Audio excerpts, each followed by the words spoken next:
ज्ञान Bharti Hindi high school कक्षा 11 विषय नामा के मूल तत्व लेसन नंबर 5 सहायक बहिया। अब खरीद बही देखी थी, अब आज देखेंगे अपने बिक्री बही। बिक्री बही का दूसरा नाम है उधार बही। अब जिस सहायक बही में माल की उधार विक्रय के व्यवहारों का लेखा किया जाता है उसे बिक्री बही कहते हैं। यानी उधार विक्रय किया गए व्यवहारों का लेखा जिसमें करते हैं उसे क्या कहते हैं, बिक्री बही कहते हैं। व्यापारी जिस वस्तु का खरीद बिक्री का धंधा करता हो उस वस्तु या माल का उधार विक्रय का लेखा बिक्री बही में किया जाता है। यानी कि जो उधार माल बेचा है उसकी एंट्री बिक्री बही में होती है। उसके अंदर भी रोकड़ बिक्री के व्यवहार, संपत्ति बिक्री के व्यवहार बिक्री बही में नहीं लिखे जाते हैं। ऐसे व्यवहार रोकड़ बही में लिखे जाते। इस जैसे खरीद बही में रोकड़ व्यवहार नहीं लिखते थे, इस तरह से यहाँ रोकड़ बिक्री नहीं लिखी जाएगी, संपत्ति बिक्री भी नहीं लिखी जाएगी। अब अपने शुद्ध रकम लिखते हैं। यहाँ पे जो माल की उधार बिक्री की कुल रकम उसमें से अपने क्या करेंगे, व्यापारी बट्टा बही में नहीं लिखा जाता है, इसलिए कुल उधार बिक्री में से व्यापारी बट्टा माइनस करके शुद्ध रकम लिखते हैं। अब बिक्री बही अलग अलग प्रकार से रखी जाती है। उसके मुख्य दो प्रकार हैं। बिक्री बही का मुख्य दो प्रकार, एक साधारण बिक्री बही और दूसरी खन्नों वाली बिक्री बही। अब उसके अंदर भी आएगा खन्नों वाली बिक्री बही में माल के प्रकार के अनुसार खन्नों वाली बिक्री बही और माल और खर्च के खन्नों वाली बिक्री बही। अब अपने साधारण बिक्री बही के बारे में समझेंगे। साधारण बिक्री बही में जब व्यापारी एक ही प्रकार के माल का विक्रय करता हो तब सामान्य रूप से साधारण बिक्री बही रखी जाती। एक ही प्रकार का माल का विक्रय करे तो साधारण बिक्री बही में उसकी असर देंगे। यदि एक से अधिक प्रकार के माल का विक्रय किया जाए तो प्रत्येक प्रकार के माल के लिए अलग बिक्री बही का चौपड़ा रखा जाता है। परंतु सामान्य रूप से जब तक एक से अधिक प्रकार का माल बेचा जाता है तब माल के प्रकार के अनुसार खन्नों वाली बिक्री बही रखी जाती है। अब बिक्री बही का साधारण बिक्री बही का नमूना दिया है। तारीख, यहाँ पे ग्राहक का नाम आ जाएगा, जावक बीजक नंबर आ जाएगा। बिक्री खरीदी में आवक आता है, बिक्री में जावक, खाता पुष्ट नंबर और रकम, वह व्यापारी का नाम या ग्राहक का नाम। अब अपने पता है कि तारीख लिखेंगे। पहले तो प्रथम खाने में तारीख लिखी जाएगी, जिस तारीख को माल का उधार विक्रय किया वो तारीख लिखी जाती है। फिर ग्राहक का नाम लिखा जाएगा, जिस व्यक्ति को माल का उधार विक्रय किया गया है उसका नाम लिखा जाता है और बेचे माल संबंधित विवरण लिखा जाता है। जावक बीजक नंबर के अंदर ग्राहक को जो बिल या बीजक भेजा हो उसका नंबर लिखा जाता है। जब माल का विक्रय किया जाता है तब बीजक या बिल बनाया जाता है। बीजक नंबर को जावक बीजक नंबर कहते हैं और जावक रजिस्टर में उसका लेखा किया जाता है। उसका जो नंबर आता है उसे जावक बीजक नंबर कहते हैं। खाता बही पुष्ट नंबर में खापू, यानी कि इस खाने में जिस व्यक्ति को उधार माल बेचा हो उसका खाता बही में जिस पुष्ट पर हो, पन्ने पर हो, वो पन्ना लिखा जाता है।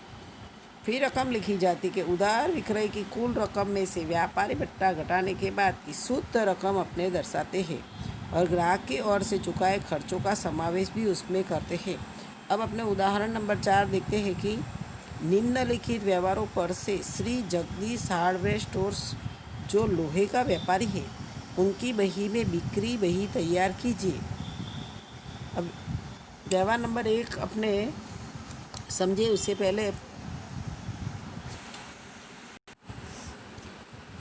अब अपने पहले श्री जगदीश हार्डवेयर स्टोर्स की बिक्री बही बनाएंगे। उसमें पहले तारीख लिख देंगे, ग्राहक का नाम लिखेंगे, जावक बीजक नंबर लिखेंगे, खापू लिखेंगे और रकम लिखेंगे। अब अपने पास में 2015 जून 1 तारीख का व्यवहार है कि मनन को 13,000 का माल 3 मास की साख पर बेचा, बिल नंबर 1967 भेजा। तो अपने पहले बिल नंबर में लिख देंगे 1967 और किसको बेचा है माल, तो मनन को। तो मनन खाता कितनी रकम है, 13,000 लिख देंगे। दूसरा व्यवहार है कि आनंद स्टोर्स को 8,000 का माल 5% व्यापारी भट्टे से बेचा। अब अपने 8,000 का माल व्यापारी भट्टे से बेचा और मजदूरी 300 सहित का बिल 1970 भेज दिया। यानी बीजक नंबर अपना आ जाएगा 1970। और अपने पास में 8,000 का माल था। 8,000 के माल का 5%, 8,000 गुणा 5 भागा 100, तो 400 रुपया अपने क्या हुआ व्यापारी भट्टा। तो 8,000 में से अपने 400 माइनस करेंगे तो 7,600 आएगा। अब आगे 10 तारीख का व्यवहार के 5,000 का माल बेचा, यानी ये रोकड़ व्यवहार है, रोकड़ में मिल जाती है इसलिए उसकी एंट्री होगी नहीं। 20 तारीख का व्यवहार के 20,000 का यंत्र भरत को 16,000 में बेचा, यंत्र है इसलिए उसकी एंट्री भी होगी नहीं। 25 तारीख का व्यवहार के अश्विनी को 9,000 का माल 10% व्यापारी भट्टा से बेचा और अश्विनी ने 50% रकम तुरंत ही चुका दी। अब उसके अंदर भी जो अपने तुरंत रकम चुकाए तो अभी संपूर्ण व्यवहार को उधार ही मानना है, इसलिए अश्विन रुपया 9,000 का माल, 9,000 का 10% करो, 9,000 गुणा 10 भागा 100, तो 900 रुपया आएगा। तो 9,000 में से 900 माइनस करो तो 8,100 आएगा, जो अश्विन खाता अपने 8,100 लिखेंगे। फिर आगे है कि रोशन को 11,000 के माल का विक्रय 10% रोकड़ भट्टा से रोकड़ में किया। रोकड़ का शब्द का उल्लेख हो गया इसलिए इसकी असर बिक्री बही में लिखा जाएगा नहीं। 29 तारीख का व्यवहार है कि मोहित के पास से 10,000 का माल भेजने का आदेश मिला, खाली आदेश हुआ है, बोला नहीं है कि भेज दो, इसलिए उसकी असर भी होगी नहीं। 30 तारीख का व्यवहार कि खुशबू को 30,000 का माल 10% व्यापारी भट्टा और यदि 30 दिन में रकम चुकाए तो 5% रोकड़ भट्टा देने की शर्त पर बेचा। तो अपने क्या करने का, खुशबू खाता लिखेंगे और बीजक नंबर लिखा है 1995 और अपने पास में 30,000 का 30,000 गुणा 10 भागा 100, तो 3,000 रुपया क्या आया व्यापारी भट्टा।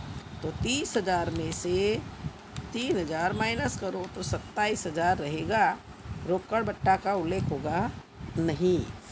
अब अपने उसका जोड़ कर देते हैं 13,000,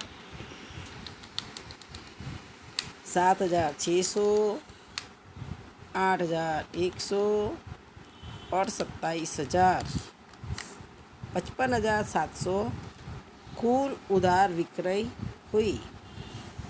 अब अपने देखेंगे खन्नों वाली बिक्री बही।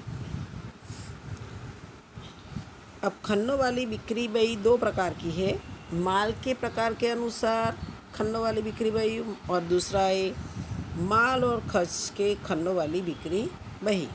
अपने पहले माल के प्रकार के अनुसार खन्नों वाली बिक्री बही के बारे में समझेंगे कि जब व्यापारी एक से अधिक प्रकार के माल का विक्रय करता हो तो प्रत्येक प्रकार के माल का विवरण और माहिती मिले, उसके लिए साधारण रोकड़ बही के बदले माल के प्रकार के अनुसार की खन्नों वाली बिक्री बही तैयार करेंगे। उसका नमूना है केसरी खाली जगह की बिक्री बही, तारीख, ग्राहक का नाम, जावक बीज नंबर, खाता पुष्ट नंबर, अभी यहाँ रकम में टेबल, कुर्सी, अलमारी, कुल रकम जो सवाल में दिया उस हिसाब से खाने बनाएंगे। अब जो ऊपर दर्शाए नमूने में देख सकते हैं कि बाकी के सभी विवरण सामान्य बिक्री बही में जैसे कि केवल रकम के खाने में एक से अधिक खाने बनाए गए हैं। प्रत्येक अलग अलग प्रकार के माल का उधार विक्रय लिखने के लिए अलग अलग खाना रखा जाता है। इसके उपरांत अंत में एक खाना कुल रकम लिखने के लिए भी रखा जाता है। यानी बिक्री बही में प्रत्येक व्यवहार के माल का कुल उधार विक्रय और प्रत्येक ग्राहक को एक व्यवहार में किया कुल उधार विक्रय की माहिती अपने प्राप्त हो सकती है। नमूना पर से देख सकते हैं कि यहाँ व्यापारी टेबल, कुर्सी और अलमारी का उधार विक्रय करता है और उसका विक्रय लिखने के लिए खाने वाली बिक्री बही तैयार की गई है और व्यापारी जिस वस्तु का उधार विक्रय करता हो उसके अनुसार ही खाने रखे जाते हैं। जैसे कि कपड़ा का व्यापारी हो तो शर्ट, पैंट टी शर्ट के खाने तक रखे जा सकते हैं। उदाहरण नंबर 5 के अंदर निम्नलिखित व्यवहारों पर से सी भावना टेलीकॉम की बही में खन्नों वाली बिक्री बही तैयार कीजिए। सी Bhavana telecom mobile phone, cordless phone और सादा फ़ोन, ऐसे 3 प्रकार के फ़ोन बेचती है। तो अपने पास में यहाँ पर जो 2015 जुलाई 1 उसके अंदर पहले अपने कोष्ठक बना देंगे बिक्री बही श्री भावना टेलीकॉम की बही में खन्नों वाली बिक्री बही। अब अपने तारीख लिख देंगे 2015 जुलाई, फिर ग्राहक का नाम, जावक बिल नंबर, खाता पुष्ट। अपने यहाँ पे पता है कि क्या वस्तु अपने बेचते हैं, तो मोबाइल फ़ोन, कोडलेस फ़ोन और सादा फ़ोन। फिर रकम लिखेंगे कुल। अब पहला व्यवहार जुलाई की 1 तारीख का है। श्री भरत को 5 मोबाइल 9,000 प्रति नग और 5 कोडलेस फ़ोन 4,000 प्रति नग और 10 सादा फ़ोन 2,000 प्रति नग के भाव से बेचे। बीजक नंबर 101 और साख का समय है 2 मास। तो अपने यहाँ पे बीजक जावक बिल नंबर में पहले तो 101 लिखेंगे और लिख देंगे सी भरत खाता। अब अपने पहले देखेंगे कि मोबाइल कितना ख़रीदा उसने। 5 गुणा 9,000 करो, 5 गुणा 9,000 तो आएगा 45,000। अब दूसरा है कि कोडलेस फ़ोन 5 खरीदता है, वो 4,000 के भाव दे, तो 5 गुणा 4,000 तो आएगा 20,000। उसके बाद में सादा फ़ोन वो ख़रीदता है 10 गुणा 2,000, सादा फ़ोन की कीमत कम है, ये 20,000। अपने जो मोबाइल फ़ोन 45,000, कोडलेस 20,000 और सादा फ़ोन 20,000, तो कितना हो गया 85 का कुल टोटल कर दिया तो 85,000 आया। अब 7 तारीख का व्यवहार है कि मोबाइल लंग 3 8,000 प्रति नग और सादा फ़ोन 2 रुपया 8,000 प्रति नग का विक्रय किया। अब एक व्यवहार रोकड़ है इसलिए उसकी एंट्री करेंगे नहीं। अब 15 तारीख की है कि श्री दीपक को 4 मोबाइल फ़ोन 7,500 प्रति नग, 10 सादा फ़ोन 1,700 प्रति नग के भाव से 10% व्यापारी भट्टे से बेचा। साख समय अवधि 3 मास की है। बीजक नंबर 105, तो अपने इसकी एंट्री करेंगे क्योंकि उधार व्यवहार है। 15 तारीख से दीपक खाता लिखेंगे और अपने पहले जो दीपक ने 4 मोबाइल फ़ोन 7,500 में ख़रीदा है, तो 4 गुणा 750 तो कितना आएगा 30,000। पर लेकिन 30,000 का 10% व्यापारी भट्टा, तो 30,000 गुणा 10 भागा 100 तो कितना आएगा 3,000। तो 30,000 में से 3,000 माइनस करो तो 27,000 आ जाएगा। अब उसके बाद में उसमें दूसरा क्या बोला है 10 सादा फ़ोन 1,700 भाव से, तो अपने पहले 10 गुणा 1,700 करो तो 17,000 आएगा। 10 गुणा 1,700 तो 17,000 आएगा। 17,000 का 10%, 17,000 गुणा 10 भागा 100 करेंगे तो 1,700 रुपया माइनस करना पड़ेगा। तो 17,000 में से 1,700 माइनस करेंगे तो 15,300 आएगा। अब इसको 27,000 और 15,300 को जोड़ दो। 27,000 जोड़ 15,300 तो कुल कितना आएगा 42,300। अब 23 तारीख का है कि श्री अरविंद को 8 मोबाइल फ़ोन 9,000 प्रति नग और 10 कोडलेस फ़ोन 1,900 प्रति नग के भाव से बेचा। व्यापारी भट्टा 10% है। अरविंद ने 50% रकम तुरंत चुका दी। बीजक नंबर 115, तो अपने लिखेंगे 23 तारीख श्री अरविंद खाता 115। अब यहाँ पर उसने 8 मोबाइल फ़ोन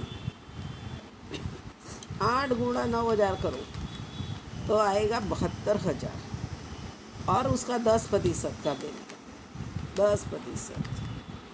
तो 7,200 माइनस करेंगे 72,000 में से 7,200 माइनस करेंगे तो 64,800 आएगा। इस तरह से अपने पास में कोडलेस फॉन्ट कितना है 10 गुणा 1,900 तो 19,000 का 10 भागा 100 तो 1,900 माइनस करेंगे अपने 19,000 में से। तो 19,000 में से 1,900 माइनस किया तो कितना आया 17,100। 17,100 है। अभी सादा फोन नहीं है तो अपने दोनों को जोड़ देंगे 64,800 प्लस 17,100 तो आ जाएगा 81,900। 26 तारीख का व्यवहार की शी घनश्याम ने 5 मोबाइल फ़ोन 8,500 के भाव से और 10 सादा फ़ोन प्रति नंग 2,100 के भाव से भेजने के लिए आदेश किया है, इसलिए एंट्री होगी नहीं। मंगाने का खाली भेजने के लिए बोला है पर बोला नहीं कि भेज दो, इसलिए इसकी एंट्री होगी नहीं। अब 28 तारीख का व्यवहार है कि श्री घनश्याम को आदेशानुसार माल भेज दिया। जो 26 तारीख का व्यवहार था खाली आदेश किया था, अब उसने बोल दिया कि आदेश के अनुसार बोला कि माल भेज दो। तो बीजाक नंबर 120 लिखा और अपने 5 मोबाइल फ़ोन 5 गुणा 8,500 तो 42,500 अपने लिख दिया 42,500। व्यापारी बट्टा नहीं है कुछ। और सादा फ़ोन 10 गुणा 2,100 तो 21,000। सादा फ़ोन में लिखेंगे 21,000। अब कुल टोटल लगाएंगे 42,500 और 21,000 तो 63,500 आएगा। अब अपने मोबाइल फ़ोन का टोटल कर देंगे 45,000, 27,000, 64,800, 64,800 और 42,500 तो 1,79,300 1,79,300। कोडलेस में दो ही है 20,000 और 17,100 तो 37,100। सादा फ़ोन में 20,000, 15,300 और 21,000 तो हो जाएगा 56,300। और कुल रकम 85,000, 42,300, 81,900, 63,500 तो कुल हो जाएगी 2,72,700।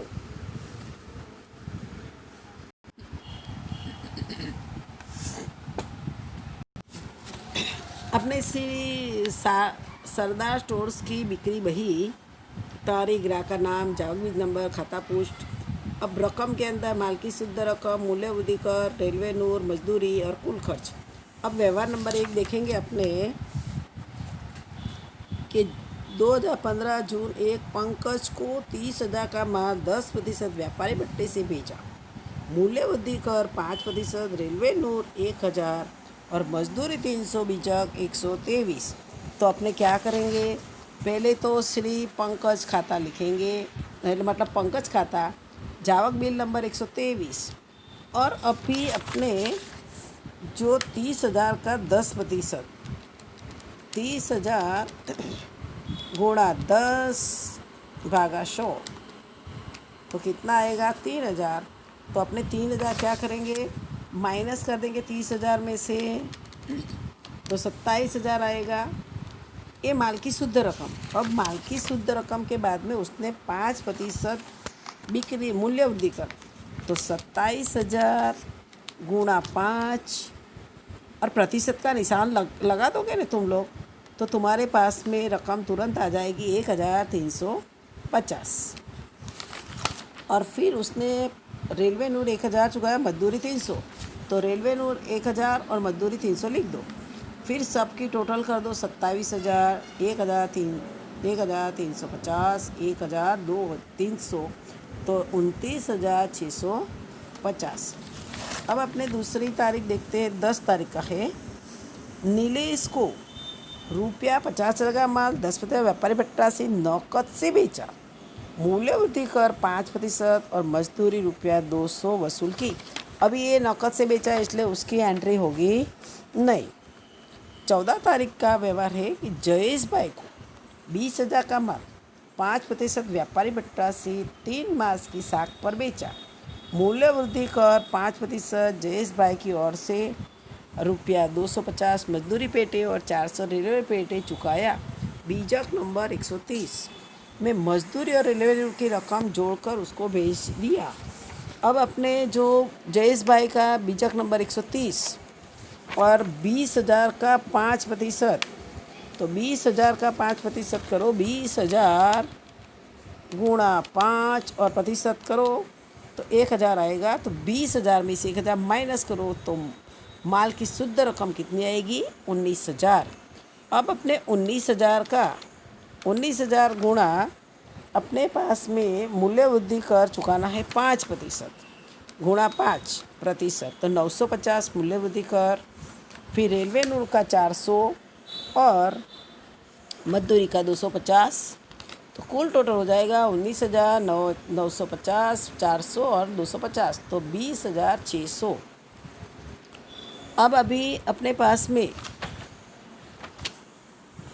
15 तारीख का व्यवहार, किशन को एक बेकार यंत्र 1,500 में बेचा, जिसके लिए मजदूरी पेटे 320 चुकाया। किशन ने 15 दिन में रकम चुकाने की गारंटी दी। अब ये यंत्र है, संपत्ति है, इसलिए उसकी एंट्री होगी नहीं। अब 25 तारीख को देखेंगे, वैभवी को 10,000 का माल 5% व्यापारी भट्टा से 3 मास की साख पर बेचा। मूल्य वृद्धि कर 5%, रेलवे नोट 800। वैभवी ने कुल रकम की आधी रकम तुरंत चुका दी। और बीजक नंबर 135, तो अपने क्या करने का, पहले तो वैभवी खाता लिखेंगे और बीजक नंबर 135 लिख दिया। अब अपने पास में 10,000 का माल है और 5% व्यापारी भट्टा, तो 10,000 गुणा 5 और प्रतिशत कर दो तो 500 रुपये आएगा। तो अपने 10,000 में से 500 माइनस करेंगे तो 9,500 माल की शुद्ध रकम आएगी।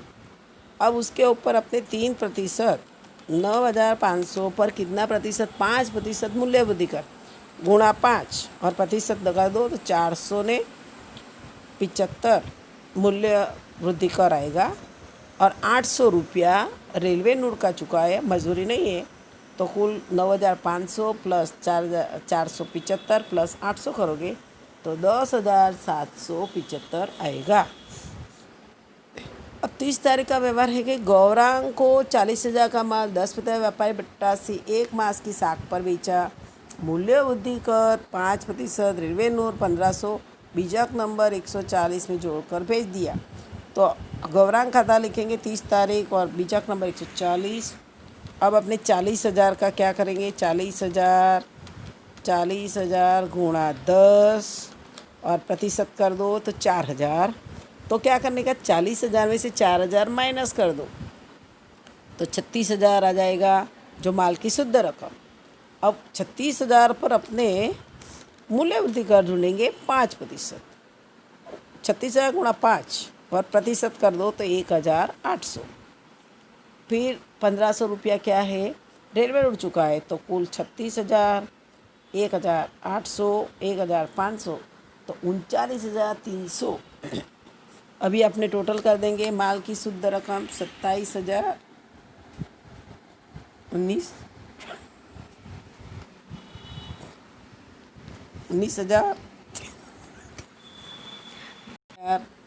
19,000 9,500 और 36,000, कुल 91,500।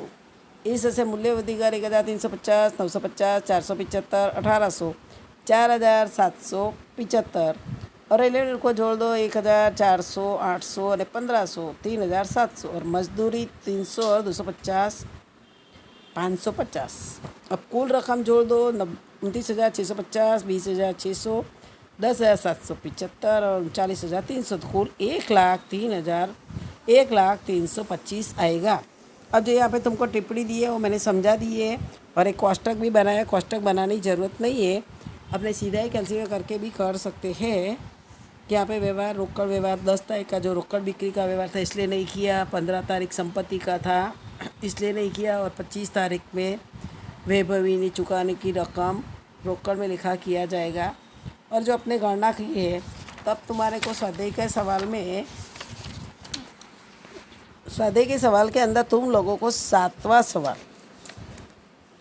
पेज नंबर 134 पे 7वां सवाल और 8 नंबर का सवाल और 9 नंबर 7, 8, 9 स्वाध्याय के सवाल कर लेना है।